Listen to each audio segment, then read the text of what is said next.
Bone tuberculosis की अगर बात करें, जैसे पीठ में अगर ट्यूबरकुलोसिस हो गई और उसका इलाज नहीं पड़े, तो आप समाज में बहुत लोगों को देखते होंगे उनका कुबरपन निकला रहता है, वो पूरा पीठ टेढ़ा हो जाता है। यह जो बीमारी अगर यहाँ हो रही है, अगर ये 2 हड्डियाँ यहाँ पे 33 हड्डियाँ होती हैं, इसमें 2 या 3 अगर सड़ जाती हैं तो वो इस तरह से बेंड कर जाती हैं और कुबर हो जाता है, तो वो एक बोन ट्यूबरकुलोसिस है। अगर कुल्हे में अगर हो जाती है, वह जोड़ जहाँ पे चलता है, जैसे ये कुल्हा आपको इस जगह से चल रहा है, ये अगर ट्यूबरकुलोसिस के कारण नहीं चलेगा तो ये जाम हो जाएगी। घुटना जो चलना चाहिए ये अगर नहीं चलेगा तो ये जाम हो जाएगी।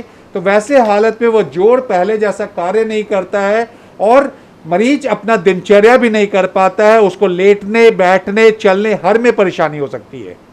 बोन ट्यूबरकुलोसिस के लिए इलाज क्या है?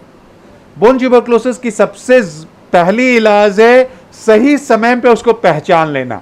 अगर आप सही समय पे उसको पहचान लेते हैं, नेचुरली वो एक चिकित्सक का कार्य होता है, एक ऑर्थोपेडिक सर्जन का कार्य होता है, उसको शुरू में पहचान लें, क्योंकि कोई भी जांच ऐसा कंफर्म्ड आजकल नहीं है। आप एमआरआई की बात करें, सीटी स्कैन की बात करें, एक्सरे की बात करें, खून में अलग अलग महंगी जांचें उनको बात करें, जो कंफर्म ये बता दे कि 100% ट्यूबरकुलोसिस है या नहीं है।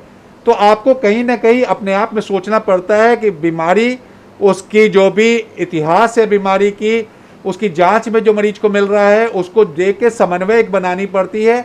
अगर वह ट्यूबरकुलोसिस की तरफ फिट बैठता है तब उसको टिश्यू को निकाल के हम जीन स्टडी कराते हैं, उससे पता चल जाता है, तब उसका इलाज शुरू करते हैं। और एक बार अगर सही बीमारी पकड़ा गई तो 100% उसका सही इलाज संभव है। केवल पहचानने में जो समय लगता है उस समय चिकित्सक को बहुत ज़्यादा कंसंट्रेशन के साथ मरीज के एक एक जांच को देखना चाहिए। एक आखिरी सवाल यही रहेगा कि बोन टीबी के जो भी मरीज़ होते हैं, ऐसे जो भी लोग हैं जिन्हें बीमारी हो जाती है, तो वो किन चीज़ों का खास ख्याल रखें ताकि बीमारी और ज़्यादा ना बढ़े? बोन ट्यूबरकुलोसिस में एक सबसे बड़ी बात आ जाती है, वह है रेस्ट।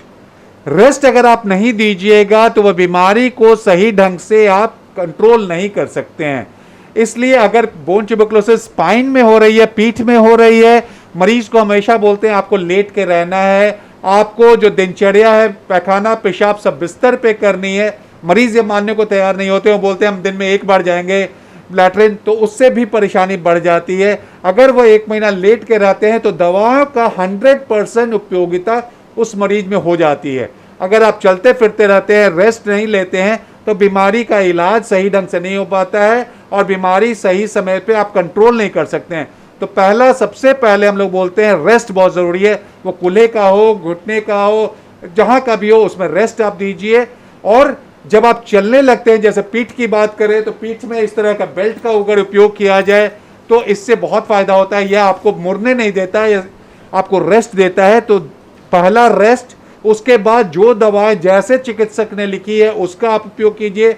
आज सरकार आपको अच्छे ट्यूबरकुलोसिस सेंटर में फ्री में दवाएं दे रही है, तो दवाओं पे आपका खर्च भी नहीं होता है, फ्री में दवाओं का सेवन कर सकते हैं। लेकिन उसको प्रोटोकॉल को आपको फॉलो करना पड़ेगा, आप पूर्ण रूप से ठीक हो सकते हैं। और अगर वो जोड़ों का टेढ़ापन या ज़्यादा हो जाए तभी आपको शल्य चिकित्सा की ज़रूरत होती है।